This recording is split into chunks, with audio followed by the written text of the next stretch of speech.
Ligoon ni nga tong baboy nga mag-wild. Mag-wild na siya basta igangon. Kinanglan maligo siya sa usa ka adlaw kalima. Grabe kalima gyud. Ito guys, kung gangon kay ni siya mag-wild. Wild ni siya.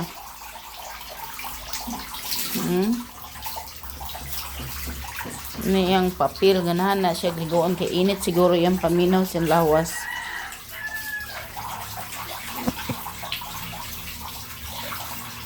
Gapon lain kay niyang buot. Lingiing gid siguro to kay man ako maligo gahapon kay busy. Busy kay ko.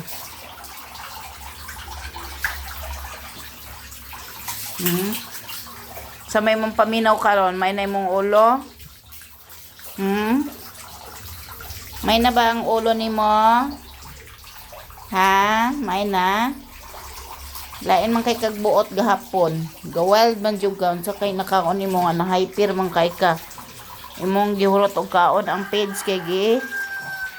Yabon nimo ang imong bahog. Karon mag-wild ka pa. Ha? Do kayo. Guys, tilo na to. Tilo na to kay hugaw kayo. Kirig-kirig pa siya. Tapos mo niya mong badi-di nga mal dito. Sama dito na kong anak gahapon kay ang giumad. Yan giumad akong anak gahapon. Sus, ginoo ko ni nga baboy. Uyag na.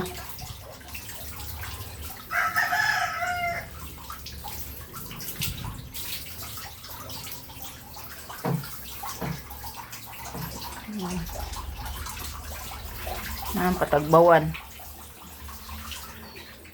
Nya ligo na po lugar taon niya. Kasi sige lugar tagkaligo kay kun dili maligo mag-wild. Imong bahog wa pag ini magihurot.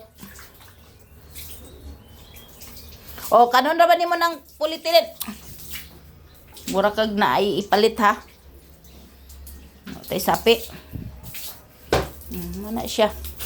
Ay kana nang pulitil. Kanon yung pulitilin guys. Oh. Aong giligo ning baboy nga mag-wild. Wala man noon siya nag-wild karon, ako lang giligo kay basin mag-wild na pod. Aong gibidyuhan.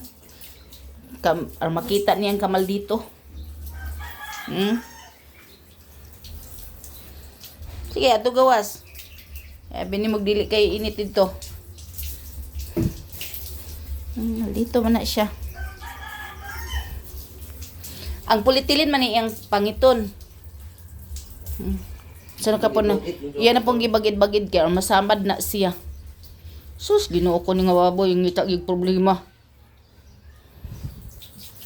Yampingan. Samara ng kagalingon. Sus, gugu, ako anak, yan ang kauno ng silig. Naibahog din niya kaunon. Ang silig yung kaunon. Nahana siya, ginanaan siya. Ito ba? Dito para bugnaw. Ako manggi ko gamay na gani Tugangan na sad na nako karon. Mama na akong gisabihan niya ganina. Matulog no. Nga? Oo. Last time. Katulgon siya?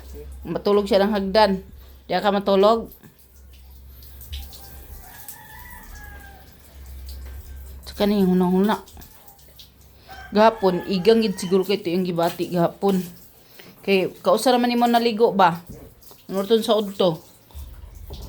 Sa buntag, wala maligo. Maldito man gud niyo, maldito ning among budik ko. Oo, maglagotin ko na. Dako na siya, guys. Palit na ko ani niya. Kuan ni siya ka kilo. 51 kilos.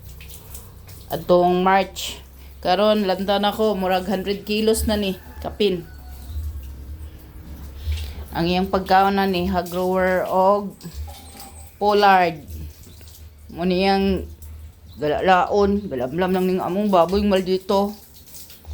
Oh, mana siya. Manang dali siguro siya gidako kay hagrower man. Ang iyang bahog. Ano ko bumas na nigwan?